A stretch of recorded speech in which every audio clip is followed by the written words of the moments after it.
ఓం శ్రీ సాయి పరబ్రహ్మణే నమః. ఓం శ్రీ సాయిరామ్.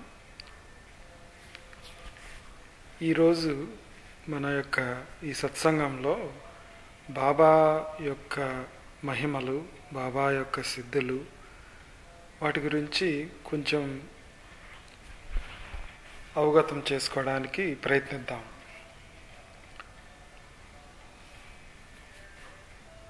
మనలో చాలామంది చాలా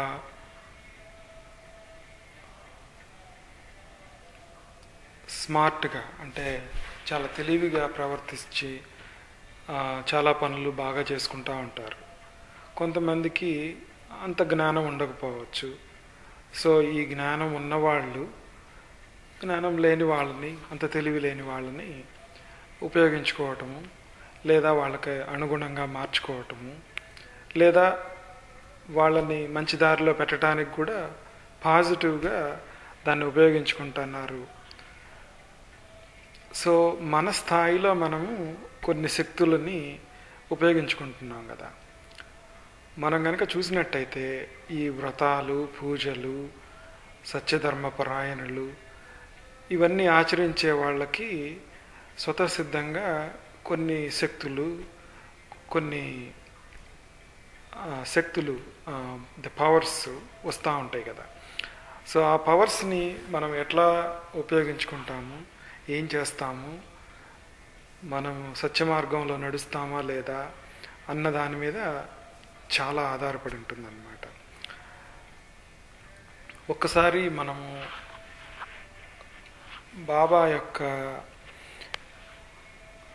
సచ్చరిత్రలో కనుక చూసినట్టయితే, బాబా జీవిత చరిత్రలో చూసినట్టయితే, బాబా చాలా మిరకిల్స్, చాలా పవర్స్ అన్నీ చూపించారు. మనకి గుర్తుండే ఉంటుంది. బాబా నీటితో దీపాలు వెలిగించటము, మరుగుతున్న నీటిలో చేయి పెట్టడము, వర్షాన్ని ఆపటము, అగ్నిదేవుణ్ణి ఆదేశించటము, ఎండాకాలంలో చల్లదనాన్ని సృష్టించటము, బావిలో నీరు లేనప్పుడు ఆ నీటిని వచ్చేట్టుగా చేయటము, అలానే ఉప్పు నీటిని మంచినీళ్ళుగా మార్చటము, గంగా యమునల్ని పాదాలలో సృష్టించటము, ఇట్లా చాలా శక్తులు, మహిమలు ఇట్లాంటివన్నీ బాబా చూపించారు. కానీ ఆయన ఎప్పుడు ఒక్కొక్కరిని ఇంప్రెస్ చేయడానికి కానీ, వాళ్ళని మభ్యపెట్టడానికి కానీ ఆయన ఎప్పుడు ఇటువంటి శక్తుల్ని ప్రయోగించలేదు, శక్తుల్ని చూపించలేదు ఆయన. మనం కనుక చూసినట్టయితే ఈ సిద్ధులు అనేవి ఏంటంటే గురుసేవ వలన, గురు అనుగ్రహం వలన ఆత్మసాక్షాత్కారం కలిగి కొన్ని సిద్ధులు సహజంగా వస్తాయి అన్నమాట. అట్లా కాకుండా ఆత్మదర్శనం కొన్నిసార్లు మాత్రమే పొందిన వాళ్ళకి దివ్య దృష్టి, రోగ నివారణ, శక్తిపాతము ఇట్లాంటి శక్తులు కూడా వస్తూ ఉంటాయి అన్నమాట. మనకి అవతార పురుషులు, మహిమలు చేసే దివ్యశక్తి వాళ్ళకి సహజంగానే ఉంటుంది. మనం కనుక ఆంజనేయ స్వామిని, శ్రీకృష్ణుడిని వీళ్ళందరినీ చూసినట్టయితే మన పురాణాల్లో వాటిల్లో వాళ్ళు ఎట్లాంటివన్నీ చేశారో మనం చూస్తూ ఉంటాము.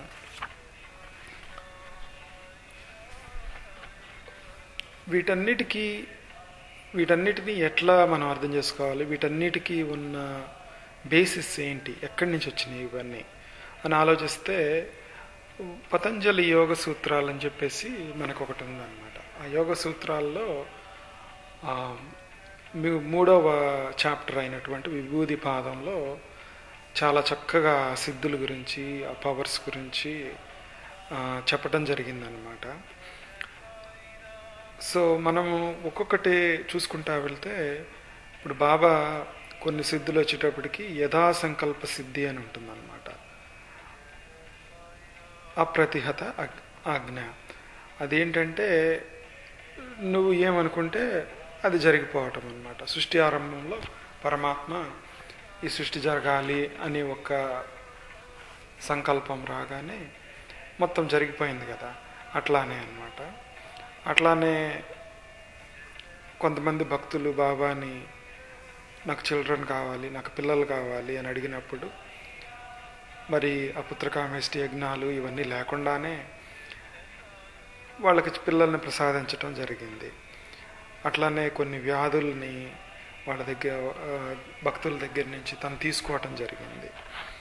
సో ఇట్లా చూసుకుంటా వెళ్తే చాలా సిద్ధులు ఉన్నాయన్నమాట. కానీ బాబాకి సంబంధించి బాబా చేసిన కొన్నిటిని ఎవరు చేయలేరు. ఖండయోగం అనేది మహామహాయోగులు మహామహాసిద్ధులు మాత్రమే చేయగలుగుతారు.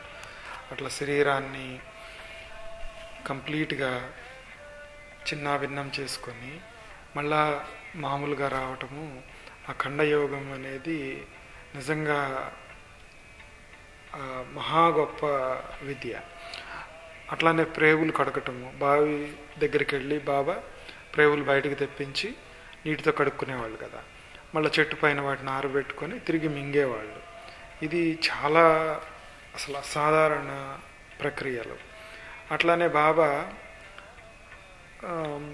ఆ వింత సెయ్య మీద, ఆ బల్ల మీద పడుకోవటం అనేది అది ఎక్కడి నుంచి వచ్చింది, అది ఎట్లా వచ్చింది, అది కనుక చూసినట్టయితే ఈ మహాసిద్ధుల్లో అణిమ, మహిమ, లగిమ, ప్రాప్తి, ప్రకామ్యశ్చ, ఈసిత, వసిత, యత్కామ తత్ అవాప్నో, కామ వసాయత అంటారు కూడా దాన్ని. సో అణిమ వచ్చేటప్పటికి చాలా సూక్ష్మంగా మారిపోవటము, మహిమ అనేదేమో బాగా శరీరం యొక్క కొలతలు పెంచటము, బరువు బాగా పెరగటము, అది మహిమ. లగిమ అనేటప్పటికీ శరీరాన్ని చాలా తేలిక చేయటము. ఈ లగిమ అనేది ఆ వింత శయ్య మీద బాబా దర్శనం ఇచ్చినప్పుడు మనం కొంచెం చూసినట్టయితే ఆ చిన్న గుడ్డ పేలికలతో దాన్ని వేలాడగట్టి దాని మీద పడుకొని శయనించారు బాబా. అట్లానే తర్వాత ప్రాప్తి, ఇంద్రియ సంబంధమైనటువంటి పొందటం అన్నమాట. ప్రకామ్య అంటేనేమో కంటికి కనిపించని ఇతర లోకాలను దర్శించటము, మెటీరియల్ స్పిరిచువల్గా ఉండే ఈ వస్తువులని అన్నింటినీ చూడగలగటం అన్నమాట. తర్వాతది ఈసిత, ప్రకృతిపై ఆధిపత్యం ఉండటం అన్నమాట. తర్వాత వసీత, ఇంద్రియ జయాన్ని కలిగి ఉండటం. తర్వాత కామావసాయత, అది సంకల్పం మాత్రం చేతనే అన్ని లోకాల్లో ఉన్న సుఖాలని పొందటం. అదేంటంటే ఇంకా కంప్లీట్గా కోరికలు లేనటువంటి స్థితి. అట్లానే తర్వాత గౌణ సిద్ధులు అని ఉంటాయి అన్నమాట, ఒక 10. అవేమిటి? బాబాకి హంగరు, థర్స్ట్ లేదు. అది ఎట్లా? ఆయన మొట్టమొదటిసారిగా బాలుడుగా కనిపించినప్పుడు ఆయన అన్నం తినకుండా, నీళ్లు తాగకుండా ఆ వేప చెట్టు కింద అట్లానే కూర్చొని ఉండటం చాలామంది చూసి చెప్పారు మనకి. అట్లానే నెక్స్ట్ది తర్వాతది దూరపు నుంచి దూరంగా ఉన్న వాటిని వినటము, వాళ్ళు మాట్లాడే మాటలను వినటము. తర్వాత మూడోది ఏంటంటే దూరదర్శనము, దూరంగా జరుగుతున్నాయన్నీ చూడటము. తర్వాత మనోజపం, మనస్సు కన్నా చాలా స్పీడ్గా ఎక్కడికన్నా వెళ్ళటం. తర్వాత కామరూపం, కోరుకున్న రూపాన్ని పొందటం అన్నమాట. పరకాయ ప్రవేశము, వాళ్ళు ఆ శరీరాన్ని వదిలేసి మరో శరీరంలోకి తాత్కాలికంగా వెళ్ళి ఉండటం అన్నమాట. అట్లాంటివన్నీ బాబా చాలా చేశారు. తర్వాత స్వచ్ఛంద మరణం అనేది చూస్తే మనం 1886లో 3 రోజుల పాటు బాబా సమాధి స్థితిలోకి వెళ్ళి స్వచ్ఛంద మరణంలాగా చేశారు. అట్లానే 1916లో సీమోల్లంఘనము అనే ఒక పండగ జరిగినప్పుడు ఆ పండగ రోజు బాబా 1918లో తనకి నిజమైన సమాధి, మహాసమాధి జరగబోతుందన్న దానికి ఒక చిన్న క్లూ లాగా మనకి చెప్పారన్నమాట అక్కడ. సో ఇట్లాంటివన్నీ చూస్తే ఏంటంటే స్వచ్ఛంద మరణము. ఆ 1918లో కూడాను బాబా స్వచ్ఛందంగా తన ప్రాణాన్ని కూర్చొని పక్కనున్న వాళ్ళ భుజం మీద తలపెట్టేసి ప్రాణాన్ని వదిలారు. సో ఇది స్వచ్ఛంద మరణం. 10 సిద్ధుల్లో ఇదొకటి అన్నమాట, 7వది. తర్వాత 8వ వచ్చేటప్పటికి అది యథా సంకల్ప సిద్ధి. తర్వాత ఏమన్నా యూనివర్స్ని, ప్రకృతిని ఎట్లా కావాలంటే అట్లా ఆర్డర్ చేయటం అన్నమాట. తర్వాత ఆజ్ఞ ప్రతిహతాగతి, అది వచ్చేటప్పటికి ఏంటంటే తిరుగులేని విధంగా ఆజ్ఞాపించవచ్చు అన్నమాట. మనం యథా సంకల్ప సిద్ధి గురించి కావాలనుకున్న జరిపించడం అనేది ఆల్రెడీ చెప్పుకున్నాం అన్నమాట. తర్వాత ఇంకా పంచసిద్ధులని ఉంటాయి. ఆ పంచసిద్ధులు ఏంటంటే త్రికాగ్ఞత్వము. సో భూత భవిష్యత్ వర్తమానాలన్నీ ఏం జరుగుతున్నాయో చెప్పగలగటము. తర్వాత ఉన్న ఈ యొక్క శీతోష్ణ స్థితులను ఎక్కడ దాంట్లో నుంచి ఏది ఆ ద్వంద్వాలకు అతీతంగా ఉన్న శక్తిని రెండవదిగా చెప్పటం జరుగుతుంది. వాళ్ళకి సుఖ దుఃఖాలతో కానీ,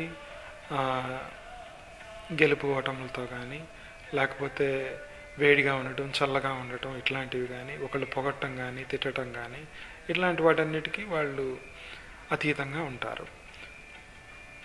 తర్వాత వేరే వాళ్ళ మనస్సును గ్రహించటము, వారి స్వప్నాలను వివరించటము, అది 3వ సిద్ధి. 4వది వచ్చేటప్పటికి ప్రకృతిని అదుపులో ఉంచుకోవటం, పంచభూతాలని అదుపులో ఉంచుకోవటం. అట్లా బాబా ఒకసారి దునిలో ఆ మంట బాగా ఎగిసినప్పుడు దాన్ని కిందకు రమ్మంటే ఆ కిందకు వచ్చేసింది. అట్లానే చివరిది ఏంటంటే అపరాజయము, అంటే ఓటమన్నది లేక అన్ని చోట్ల ఇట్లాంటి విజయం కలిగి ఉండటం అన్నమాట. సో ఇప్పుడు ఇవన్నీ చూస్తే మనము ఈ సిద్ధులు, మహిమలు, ఇవన్నీ ఎంత గొప్ప విశేషాలు బాబా ప్రదర్శించినవి, బాబా చూపించినవి మనకి. మరి మనమేమో ఈ చిల్లర మహిమలు, గారడీ విద్యలు, వీటన్నిటిని చూసి మోసపోతూ ఉన్నాం.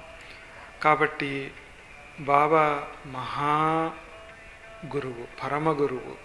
అట్లాంటి పరమ గురువులు, పరబ్రహ్మ స్వరూపులు మాత్రమే ఇట్లాంటివన్నీ చేయగలుగుతారు, ఇట్లాంటివన్నీ సాధ్యపడతాయి వాళ్ళకి. కాబట్టి మనం చాలా జాగ్రత్తగా బాబాని అర్థం చేసుకొని, బాబా యొక్క తత్వాన్ని అర్థం చేసుకొని మనం ముందుకు వెళ్ళాలని, బాబాని సదా మనసులో ధ్యానించుకుంటూ బాబాని నిరతము కొలవాలని చెప్పి, ఆ బాబా మనకి శక్తినిచ్చి మనల్ని ఆధ్యాత్మిక పదంలో ముందుకు నడిపిస్తారని కోరుకుంటూ ఇంతటితో ఈ ప్రసంగాన్ని ముగిస్తున్నాం. ఓం శ్రీ సాయిరామ్. ఓం శ్రీ సాయి పరబ్రహ్మణే నమః. శ్రీ సచ్చిదానంద సద్గురు సాయినాథ్ మహారాజ్ కీ జై.